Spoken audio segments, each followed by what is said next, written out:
Now, buddy, my Halloween this year was not so much about being a zombie, but rather about the new fly-by-wire A380, probably the freeware add-on release of this year. Yes, everybody, it is completely free. You can now download the fly-by-wire A380 indeed and finally find out, well, what is it like to fly the big Airbus? You know, the thing is, we have never had a good flight simulator model of this plane at all. Yes, we had the Braddock A380 for a Microsoft Flight Simulator. That sucked. It isn't very good.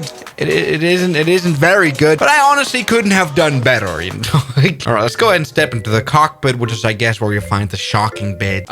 We also had the Pier aircraft A380 for the X-Plane Flight Simulator. That sucked. This looks pretty poor. This is $60. What the f are those numbers? And knowing who Fly-by-Wire is, you know, they made the A320 quite a while ago, which is this beautiful, ultra-realistic airplane. Fly-by-Wire must deliver top-notch quality with this plane as well. And they did. You know, I tried flying this airplane in a 4-hour live stream, and yes, it works absolutely brilliantly. The outside model is totally perfect. The livery that it comes with is a little bit dirty, a little bit worn. The landing gears look beautiful. You can see it is natively supported by GSX. Here we are at Geneva Airport, which is comically small for this comically big aircraft. So there's only like one arm here, one jetway that is actually supported. And take a look at this cockpit, which is also nicely worn here. We have some fingerprints on the touchscreens. The knobs are a little worn as well, like it's been used for a couple of years. I mean, the A380 isn't the newest airplane at all. You can see some stuttering here. I am right now. Yeah.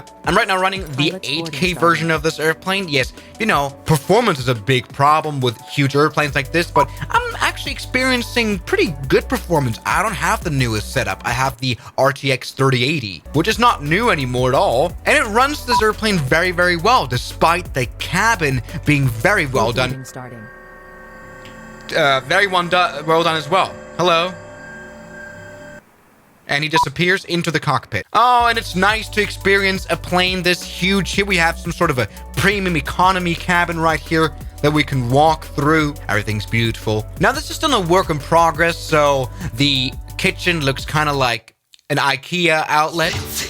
That's all right. Ganz viel Leben auszuhalten. Küchen von Ikea. Here is the broke class, the economy class, which doesn't look bad at all. And this is, by the way, the first time we're ever seeing an A380 cabin in a flight simulator. Oh, and when we reach the end of the economy class cabin, we get to the magical fairy tale stairs that lead up to the upper deck. Let's take a look at that. Come on, walk. I feel like Sam Chui filming a review of the beautiful business class. Take a look at this bar right here, and this is what we see. And this is still a bit of a work in progress. This is still a very alpha stage. The cabin isn't fully done. There should be Casey Neistat here doing push-ups. You know, this is not fully finished here. The overhead panel is a bit weird. Yeah, as you can see, it does not have the middle part of the overhead bins that would do, you know, the air conditioning and stuff. But look at the business class. Very nice. Okay, this is also a bit broken and a bit shiny. Not fully complete just yet, but I think that's something that we can barely survive with for now. This is a free aircraft. There's no point in criticizing this plane in any way. And yeah, okay, whoops. All right, there's a bit of a problem here, but take a look at this very well done first class. Yes, kind of Emirates style suites. Look at this, and we can walk down the staircase again to get to the flight deck. All that is good. Now, I've once again test flown the aircraft and it flies very well. I'm no A380 pilot whatsoever, so I'm bad at judging this plane, but I love the new FMS right here. I'm one of the most modern FMS. I mean, you know, entering the flight plan has never been easier because you can type your flight plan, for example, with your actual keyboard, like that, to Lowy. Perfect. You know, most of the systems do work. Flight plan, we can, you know, do the performance calculations. That's very important. Fuel calculations as well. We have nav aids and, for example, our IRS status. That's very nice. Look at that. Of course, this is all custom. They can't steal this from any Microsoft Flight Simulator plane. Now, it doesn't work as the sectors here and also stuff like waypoint, nav aid, route, airport, printer. Printer doesn't work. Although the thing is, I'm no Airbus A380 pilot. I have no idea what any of this would do in real life. This is absolutely pointless of a video anyway. But yes, very relaxed flying, that is for sure. Now, of course, in the cockpit, we have the EFB right here, very much known from the A320. where we can import SimBrief data. Now, I haven't done a flight plan, and that crashes the tablet. If you don't have a flight plan, try to retrieve a flight plan. But I was very nicely able to fly to places using this. And I was just amazed to see the very pretty high-tech cockpit here. With a million screens, they can of course use here, check out how your engines are doing, check out how the bleed air system's doing. The thing that doesn't work is the video system. That makes sense, there's no video here to play. Take a look at all the doors that can be open, but aren't. Now in the stream, something I very much liked was the pushback feature. We are now being pushed back very brilliantly, as you can see. This works super well. Look, the rudder is directly connected to the tiller, which is a little bit broken for me. For example, my pushback tug would not show up, but you could steer your pushback yourself to make sure you actually go where you really want to go. I think it's the GSX plugin that this, feature kind of collides with. Anyway, we already talked about SimBrief and the fact that that works, but another service the A380 can be connected to is the Navigraph, and this one is really awesome. Obviously, here now we can, open charts, for example, LSTG. Okay, some star arrivals here, that's alright, that's good. But something I found really cool, and that is great for, navigating around an airport, is when you go into the zoom mode here on the EFIS display. Take a look at this. And here we have a map from the airport that we can zoom into even further, so you will never be lost again at an airport at all. This is definitely a new feature, especially here with all the details. Outer taxiway, runway 04. That is brilliant. And yes, this plane is so straightforward to fly. What I loved was the fact that, when you, for example, take off here, you have this takeoff checklist, and items that have not been performed turn green when they are performed. Maybe we can turn the seatbelt signs off now, like that, and you can see the checklist item has returned back to sort of the cyan color. But when we turn the seatbelt signs back on, like that, yes, look at that. Did you see that? So that's beautiful. So very, very good first impression already. Let's go ahead and take off now. Full toga, that's what I mean, yes. Now, this is where we come to a bit of a problem. I took off from this exact same runway in my stream a few hours ago. First of all, yes, the noises are great, beautiful sound design, but I almost died. Watch what happened, Brooke.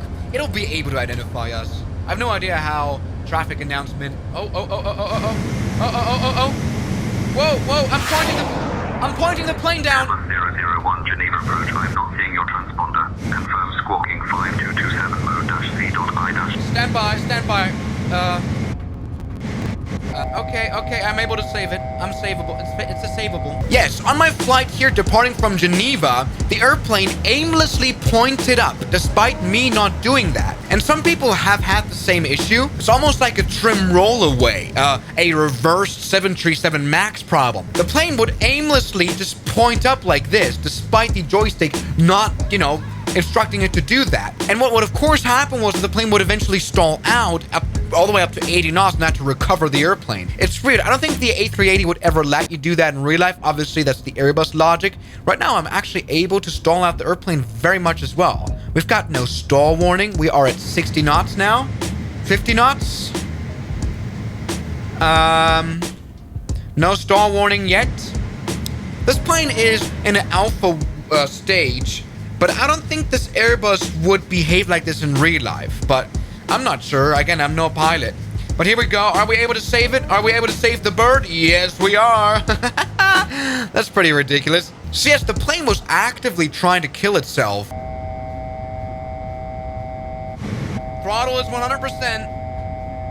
Airplane is stalling itself out to 80 knots. Once again, now I pulled up, really. But in my stream, I really pushed the nose down. But the nose kept coming up. It was very strange. But we survived that. No worries whatsoever. And here we are flying. And we can get, into some of the details that this plane has. Oh, take a look. How all the ailerons, they move separately.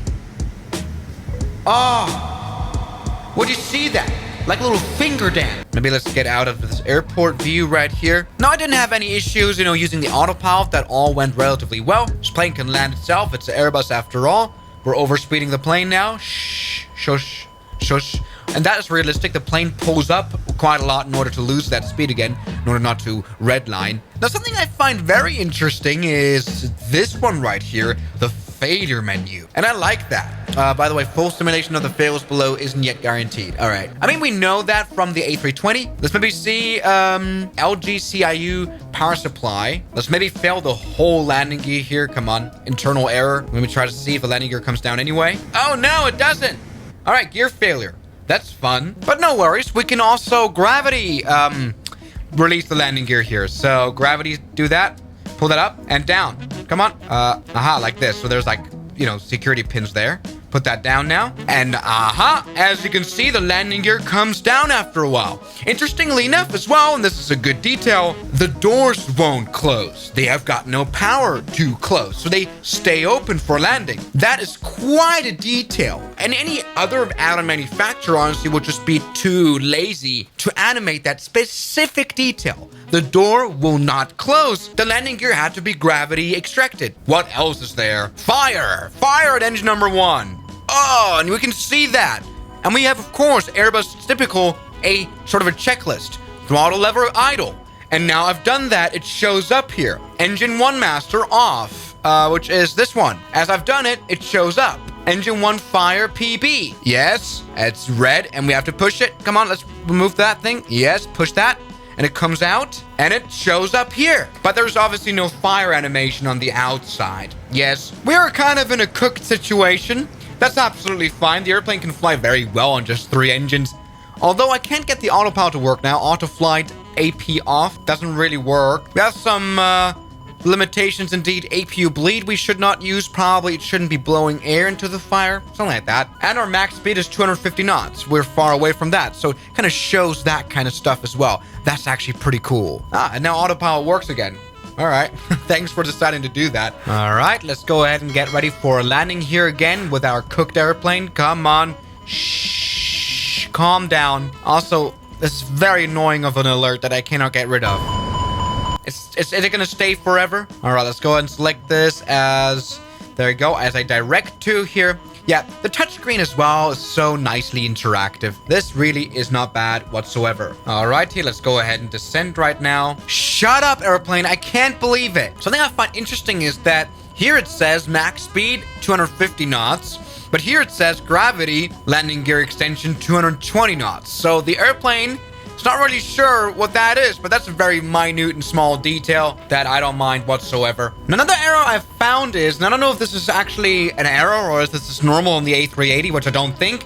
So when you're trying to switch to not only FMS, but also ATCOM, it would not really, you know, work. So I can't really, maybe surf? Okay, that works. And that just found error 404 not found. I think that is a bit broken on my side. I mean, the airplane just came out today and it's free and I'm not complaining whatsoever. But am I saying it's a godly, nearly perfect airplane? Definitely not. Why? Come on. Why can I just use ATCOM? Is that normal? That also says error 404. Maybe it's just trolling me. Maybe that's going to come in the future. Either way, time to land here. Runway is down there. Let's maybe see if the autopilot is able to land in such an emergency. Come on, Airbus. Yes, it's catching the ILS very nicely, despite us being way too high there a second ago. Very, very good. Good work, Airbus. Oh, it has to really deal with the differential thrust. Quite a crosswind landing now here at Geneva. Take a look at this. 1 engine dead, but the plane is doing its best to land nicely. Let's turn on both autopilots now. See if it can do auto land. Come on, you can do it, Airbus autopilot. I know you. Come on. You can do it. You can do it very much. Just a bit more of a right turn. Yes. And I really just want to see that tilted landing gear come down. So we're going to fly this airplane in outside view and just hope that the autopilot reliably lands this. Although it might not be familiar with 1 engine dead cases. We're a bit slow. We're a bit slow. We're a bit slow. All right, that's it. That's it. Whoopsie daisy. The problem is in most replay. Don't sink. Pull up. I don't think this would have happened in a real Airbus. I think it would have tried anything to give in full power. That was a bit weird. Let's maybe try to just slew mode ourselves back onto approach. Whoopsies. Or maybe let's try this again, but without the spoilers out. Sorry. Shh, you're fine. You're fine. Autopilot is now flying once again. You're okay. Don't you dare die, autopilot. Don't you dare kill us. We need you now. Yeah. You're doing well. I'm proud of you, Airbus. I'm proud of you, Airbus. I am proud of you. I am. Truly am. So let's take a look at a beautiful landing done with landing gear failure, with engine failure, with everything failure. Yeah. You're doing okay, Airbus. You're doing okay. Take a look at this beauty. I trust the Airbus autopilot like my own mother, so it should be able to land this airplane super well despite these hard conditions. Yes, fly-by-wire, A380, able to pull this off very well. Let's flare, come on, look at this. Holy moly. Okay, 2.35G landings. I apologize, but did you guys just see those flaps? You know, this airplane is so fat. It's like me. When I move, everything wobbles around. And it does the same here. The wing wobbles. There's flex everywhere. And that's rather nice. So let's go ahead and land. Stop now. Oh, the auto brake is not at all. There you go. Take a look at this. We are now decelerating. Beautiful. For some reason, it won't put out reverse thrust, I guess, in a engine fire situation. That makes sense. And look how interactive this is. We now have the engine fire checklist on ground. When aircraft stop, park brake on. Set that up. ATC notify. We can enter that in manually as well. Right here. Something like that. So, you know, that's very, very nice. This is great. We don't look at the checklists here. Beautiful. But maybe do a last landing, a good landing. Yes, everybody. I think so far we've established this airplane is great fun to fly.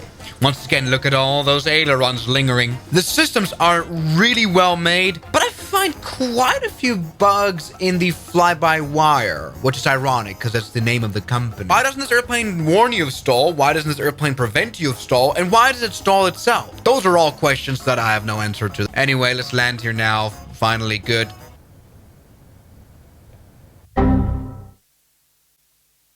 Yes?